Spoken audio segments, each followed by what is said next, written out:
Good morning, everyone, and welcome to our webinar on survivor syndrome and how you can support your employees. First of all, some introductions.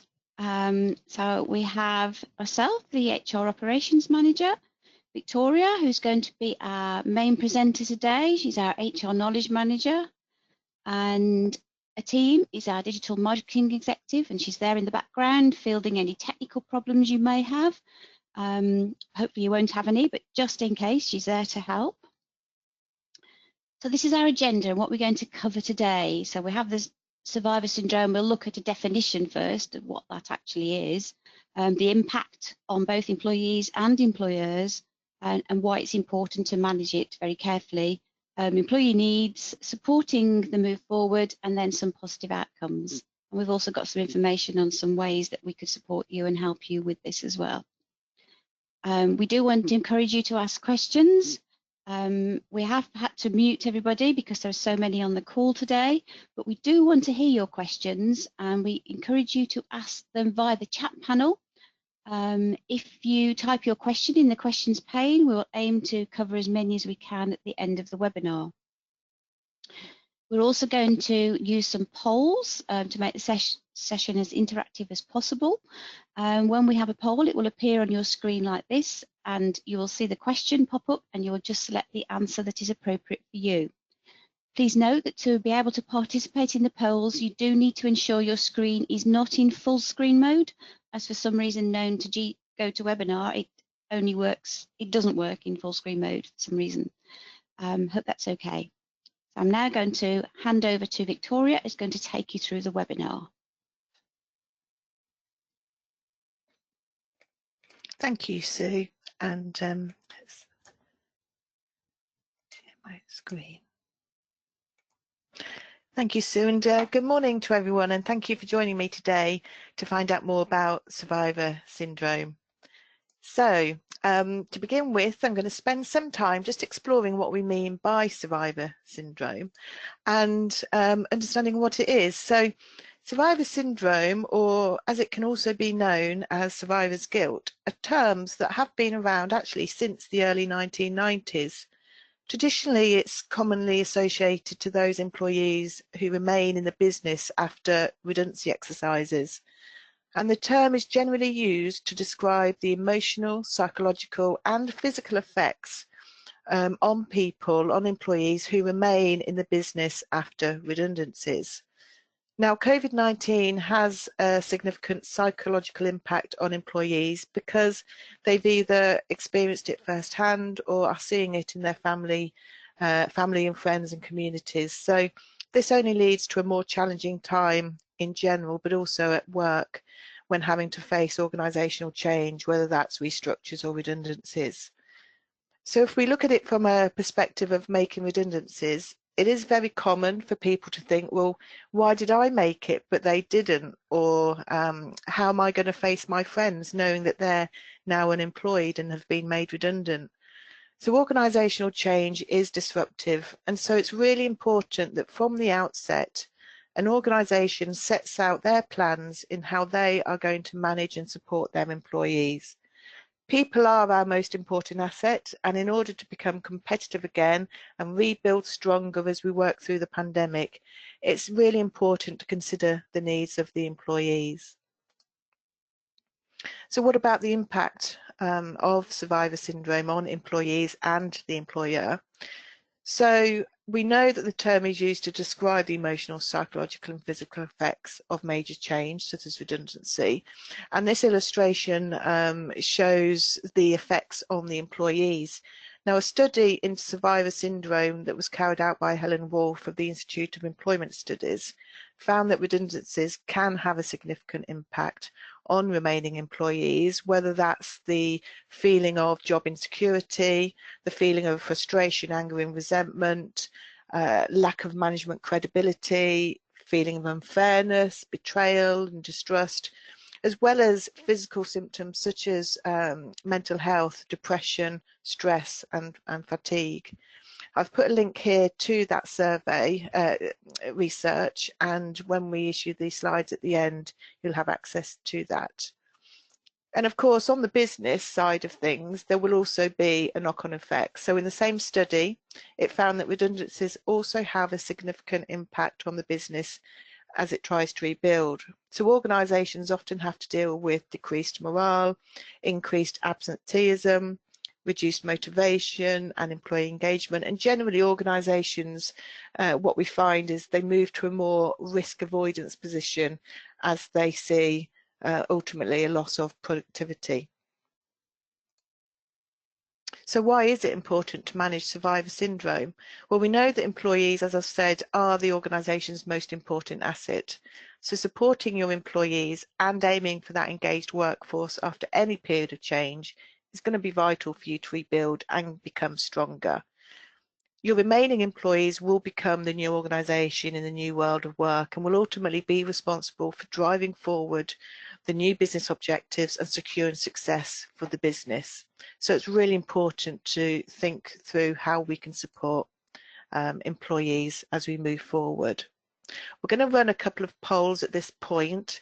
So I'd like to hand over to Sue to launch these polls and we'll see what the responses are. So over to you, Sue. Okay, thank you. So the first one I'm going to launch is, if you have made or are in the process of making redundancies, what challenges are you observing in the workplace?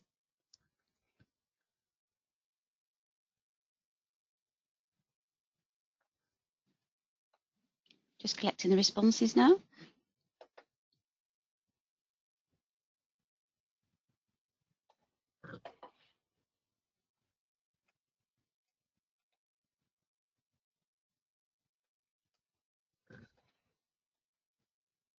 Okay, I think most of you have voted now. Okay. Let's close that poll and share the results with you. So there we have it. So the biggest one is low morale, followed by frustration and disgruntled employees. Yeah. I think that's our experience from our clients, talking to our clients at the moment. We're having a lot of appeals against redundancies and grievances raised as part of the redundancy process, and not on the process itself, but on other associated issues. So it is a common thing across the workforce.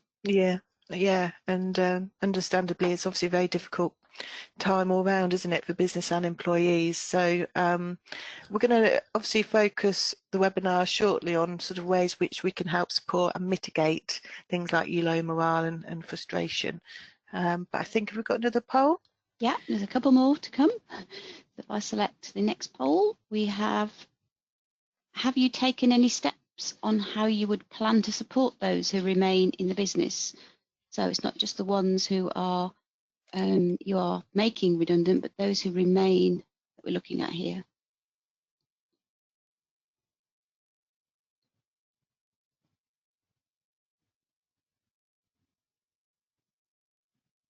I think nearly everybody's voted on that one.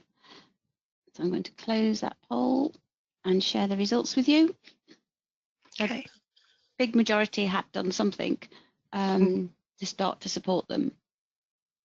That's brilliant. Yeah. And the last one in this stage is, what steps are you considering to support your employees to mitigate survivor syndrome? So what actual things are you looking at?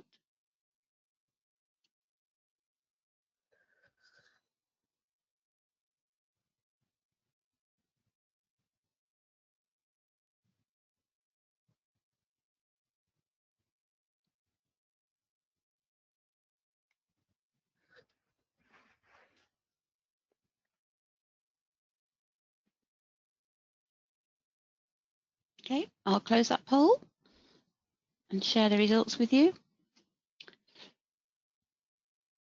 So there we have a lot of using the business updates, regular business updates, followed by the EAP. Okay, that's brilliant. Still quite a few have not considered anything at the moment, and nobody's tried mediation yet. I guess that's a bit more specific to individuals. Individuals, it is, yeah, and perhaps perhaps people may not be aware it is a tool that is available. And we'll touch on that in the webinar. But yeah, that's interesting, and it's good that we're seeing a high percentage of regular communications and business updates, because that's critical. Yeah, absolutely. So, there you Brilliant. go. Over back to you. Thank you. So we're now going to look at more about the employee needs and what they actually need in supporting them to survive. So from my point of view, I would say this can be broken down into three fundamental areas, and that's your information, communication and support. So in regards to information, this is about being open and transparent, providing that accurate and timely information, whether that message is good or bad. You know, and as line managers and role models, we have to you know, unfortunately, you know, deliver bad news, difficult news, and there's no way of avoiding that. And so, you know, having that timely, accurate information is going to be vital, because ultimately it'll help the employee come to accept longer term. Communication, by that I mean, you know, how we communicate the information. So of any change, communication should be early as possible and then managed in a timely way. I would say over communicate, you know, you can't go far wrong, because, you know, it's better to have more information than not enough. And it's about adopting the necessary skills, communication skills that's relevant to the situation. So given that we're talking about that survivor syndrome and on the back of redundancies, you know, it's going to be your soft skills such as, you know, your empathy, compassion and understanding. Communications must be clear, not ambiguous, and ultimately honest, open and transparent. And then there are the support mechanisms that are critical for your employees and helping them. So this will be things like having that effective line manager employee relationship, you know, so that's strong. Employee assistance programs. So if you are an organisation that offers that, make sure that you remind people throughout the redundancy program and post redundancy program, you know, not just a one-off reminder, but just, you know, keep referring to it. Create that and develop that open door culture. You know, employees need to feel that they can access people to ask questions, or, you know, just to offload. So having that open door culture is really important, and especially making employees feel they've got access to senior leadership. So when there are key messages being delivered, make sure that senior leadership team is there delivering it, and just that ongoing access as well, so that employee feels that they're participating in a process and being able to access, you know, the top. And then of course it's about having several avenues in which to raise concerns, you know, so it's making sure employees have the most appropriate way they feel comfortable in at that point in time, such as a HR department or another manager in the business. And then consider if mediation would be helpful. So this is more, like Sue said, more for individuals and specific situations. But on the back of redundancy, and when we're trying to move forward and build new teams and ways of working, you know, conflict can arise. And so mediation is something to just bear in mind as a tool that we have there to help with conflict. So we also know that from an ACAS point of view, they encourage in their guidance notes that employers and employees should always seek to resolve any grievance issues or disciplinary issues in the workplace. But where that's not possible, then consider using an independent third party. So just bear that in mind if you've got a specific unique situation that you wanting to help. And then in terms of specific supporting survivor syndrome, then where redundancies are to be made, then right before you even start, make sure that the process you're going to adopt is fair and open. And plan a redundancy strategy that takes account of the impact on those who will remain. So quite often, you know, with a redundancy program, you set out before, you know, your clear timeline of activities. To make sure you're complying with the law and your consultation requirements, but it's also mapping out every bit of activity that's going to be involved. But whereas quite often people think, okay, it starts from the announcement day through to day of leaving, think past that and look at building in a strategy and activities that help post redundancy. So for example, you can look into incorporating several post activities that aim to keep staff informed and up to date. You might need to look at building new relationships, new teams might be built, and so what kind of team activities do you want to identify in that support plan after?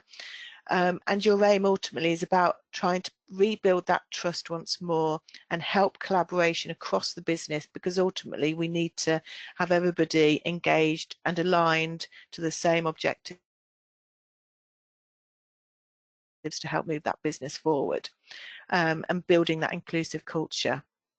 And doing supporting activities afterwards, you know, your employees will feel that you're being genuine in having to deal with this difficult situation, and you're doing everything you can to help. In regards to the redundancies, then I would say plan for redundancies to take place over the shortest possible time. You don't want things lingering and being dragged out. Of course, you have to be mindful of the legal timescale. So as you'll know, when it comes to consultation, you've got your clear, specific timescale set out. So do it in the shortest possible time available for the circumstances that you're dealing with. And as I said earlier, over communicate information. It's far better to give too much information rather than not enough. And it may be difficult news and difficult conversation, but in the long run, the employees will end up likely to be accepting of, you know, the decisions that have been taken, and those employees that remain are more likely to transition into the new world more smoothly.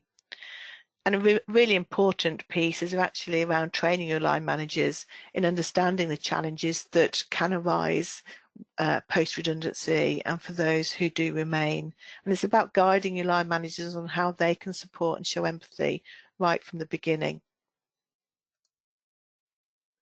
And post-redundancy, when you're in that new world, look out for the signs of survivor syndrome.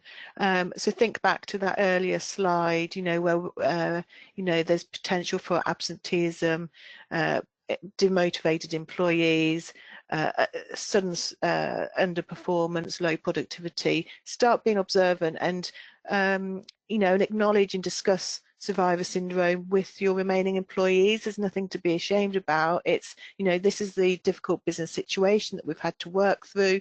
We're all in it together. We want to help each other and have that open discussion. And then consider actions post-redundancy. So by that, I mean, you know, people are going to be feeling very emotional, resentful perhaps, or even worried about future job losses. So how you then act in the after carrying out some major change, you know, you just got to be careful of how it's perceived and looked. For example, you don't want to go splashing out on a new refurbishment or splash out on a whole load of new equipment, you know, because they're going to, the remaining employees are going to be feeling unsettled. They will have lost many friends, colleagues through, you know, the redundancy program, and then to see organisations act that perhaps are contradictory to that can make it harder for their understanding of the situation. So it's just thinking about how you then act as an organisation in the immediate weeks and months after. And having that clear vision moving forward is going to be key, and communicating it. So, you know, it's about having a new way of working, new team structures will be set up, and it's about making sure that your employees know what the objectives are moving forward. And then offer further support such as the EAP or even mediation. If the employee remaining in the business is perhaps aggrieved in any way, maybe they don't understand why those who were selected, you know, and as I said, conflict can arise on the back of redundancy programs. We are going to be running a second webinar today, which is all about conflict resolution, and there'll be a lot of time devoted to mediation as we've got a guest speaker. So if you feel that perhaps mediation may be something that can help your business, then there's plenty of time still to register for that. So think about those support measures as a way of supporting your employees longer term. And then ultimately the positive outcomes we're wanting to achieve both for employees and the employers. So as you'll see from this illustration, what we're ultimately trying to achieve is the trust. So, but what you'll also get from supporting this survivor syndrome is you'll get career empowerment, employability, stability, employee understanding, improved engagement, which ultimately helps build that trust and that engaged workforce. And from the business side of things, the positive outcomes that you can get from, committing and giving time to supporting the remaining employees is around, you will see that increased productivity, employee retention, because employees will want to stay with you. How they see you treating others and themselves, will be a massive benefit for them, and so they will want to stay with you at a time when you're not going to want to lose any more employees. And it can lead to improved engagement, successful achievement of new business goals. So if you think about, the change that has come about, what was driving that change, you will have had clear objectives set out, what you're wanting to achieve. Well, having that engaged workforce and getting the trust of those employees that remain can only help reinforce those objectives and show that it has worked and was necessary. And as I say, trust is the important thing. So there'll be that will ultimately what you're aiming to achieve from supporting the survivor syndrome. So over to you, Sue, as I think we've got a couple of more polls. Yeah, that's right. So I'll launch the first one, which is, if you have made redundancies, do you think you are recognising any of these signs in the workplace?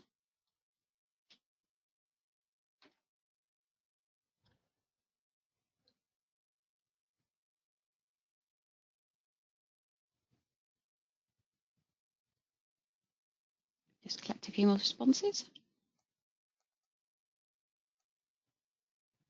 Okay, I'll close the poll and share the results. So yeah, majority have Okay. recognised the signs in the workplace. So Yeah, oh, that's interesting. So hopefully it's this information is all useful to you. And then I'll just hide that and share the final poll for today and launch that one.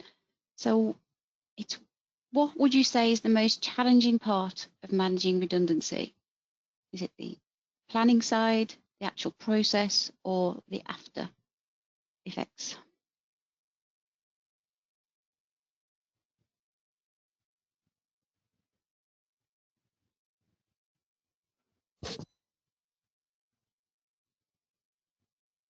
This is a close one between two, this one. Most people have voted now, so let's close that poll and share it. Yeah. So there was a bit of a fast runner at the end there with managing people after the event. And I suspect that where we've got the 44% managing the redundancy process, and obviously a little bit more with managing people, a process is a process. I would imagine that the difficulties lay with the managing the people in that redundancy process, the questions that come about, the challenges, people's responses. Obviously I don't know for sure, but I wonder if an element of that 44% is actually, having to deal with the employees going through that process. Yeah, possibly. And managing the people after the event, it's always difficult. It's really, really difficult. And, it's difficult for the manager that's leading the redundancy process, having to communicate who's selected, who isn't. It's difficult then for that manager to manage the rest of the team moving forward and keeping them engaged and motivated. And equally for the employee, they would have lost a lot of work colleagues, friends from the process, or even family members. Many family members work together at the same organisations, so it is very difficult all round. And I mean, that's the case in any redundancy process, but particularly in redundancy in this period of huge change and upset for everybody as well. It's good, it kind of emphasises it more, doesn't it? Yeah, absolutely, because there's a lot of stuff going on. Because it's about, for the employee, what opportunities will they have, when they leave. So there's a lot of redundancies happening across the country, and recruitment is, it's picking up slightly, isn't it, Sue? But it's the whole doing it during a pandemic. So it's almost like a double whammy, isn't it? The dealing with redundancy is bad enough on its own, Yeah. but dealing with it during a pandemic is very difficult. Yeah. Absolutely. So, Okay, so I so think we're at the. Have we had any questions? So I think we're at the questions. we are. Yeah, we've got one question for you. So we think we're going to have to make redundancies. So somebody's asking if we got any specific tips on how we would do it to minimise the survivor syndrome. Okay, so I'm a firm believer of communication, and it's making sure that that communication in terms of how you handle communication, but also the frequency and timing of it. And I think when you look at redundancy, the starting piece is your business strategy, because your business case for it, because that's what you've got to get your employees on your side, or at least understand. They may not accept it or agree, but they've got to understand the situation. So I think first things first is getting a really clear, articulate your business strategy plan in writing. And when I mean clear, and it's around, when you're talking about, when you're making statements in your business case, back it up with facts. So if you're saying, look, we're really losing a lot of business at this point in time, don't leave it at that. Back it up by putting it in context in terms of value of the numbers, and then also as your business case for it, sort of setting out what you've attempted to do up to this point as a way of trying to not get to this point. Because all of that information, it's showing you're being honest, open, genuine, and actually, your employees will generally understand, actually, this is the circumstances. I get that there is a pandemic, and actually I can see that how our business is affected by it. So I think first things first, having a really clear set out business case going into that program. And then it's about making sure you're having that fair process, and make sure you really are working to the timescales that you have to by law, communicate promptly, efficiently, and if you say that you're going to follow up with people, follow up. If they're putting questions to you through that process, make sure, even if you haven't got any answers at that point in time, just keep them updated to say, look, I'm still waiting for that to find out. I haven't got the information yet, but I'll keep you posted. It's how you communicate throughout it, because, especially if you're reducing, so from 10 to 5, you're going to have people remain. So it's about making sure people, that everybody in that selection pool, that obviously is clear on your plans and what is going on.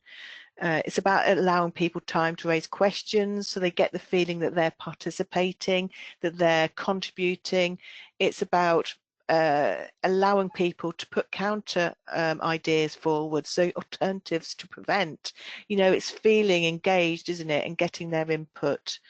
And I guess in terms of communicating the outcomes of any redundancy, think about how you deliver that, the timing of which you do it, because you want to obviously allow somebody perhaps just to go home early for the rest of the day. Those people that haven't been selected and are going to be remaining, they just might need that time away after they've had that outcome given to them.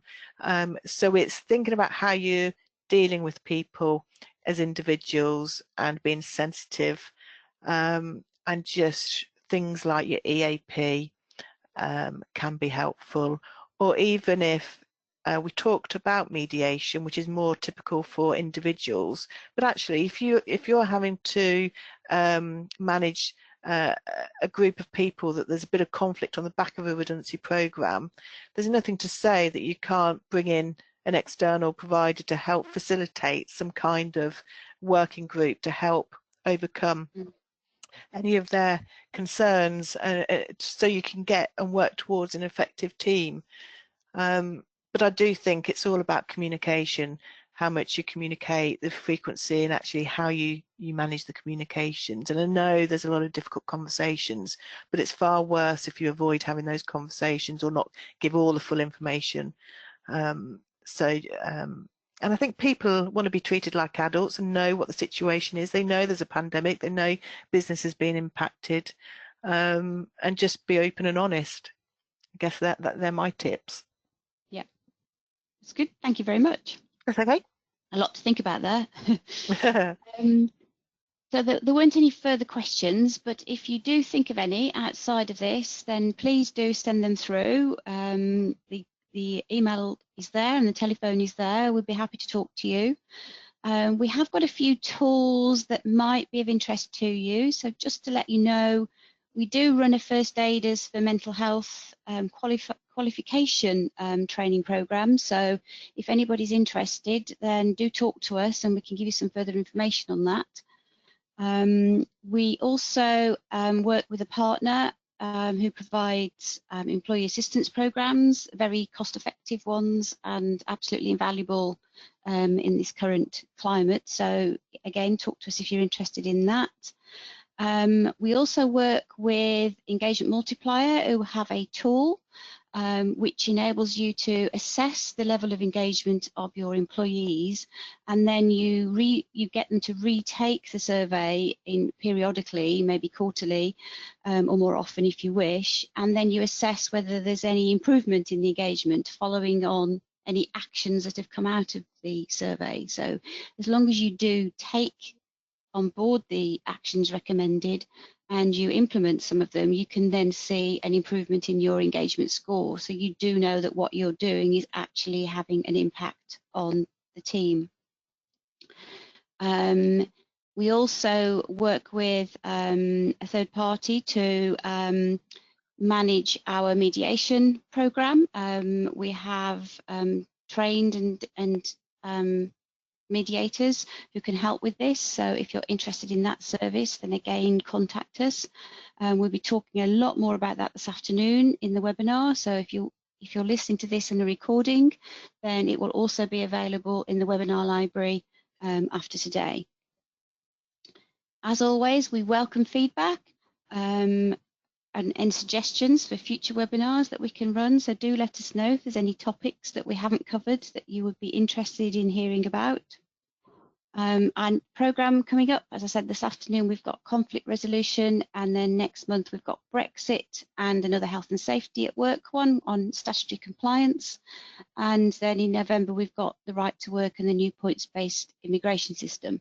We will be adding to that program, so do make sure that you sign up to our newsletters so we can keep you informed as to what's coming up, and check on our website. There is a webinars archive which has recordings of all our previous webinars, so you can watch them again on demand or share them with your team. These are some of the recent topics we've covered, but as you will be aware, there are many more. And finally, for those of you who've heard of the Kickstart scheme, we are offering a reduction on our fixed fee recruitment service. So if you're interested, let us know. And if you are still in the process of restructuring or creating plans for your business post-COVID, then we do have again a fixed fee planning review service that gives you a full report and recommendations if that is something of interest.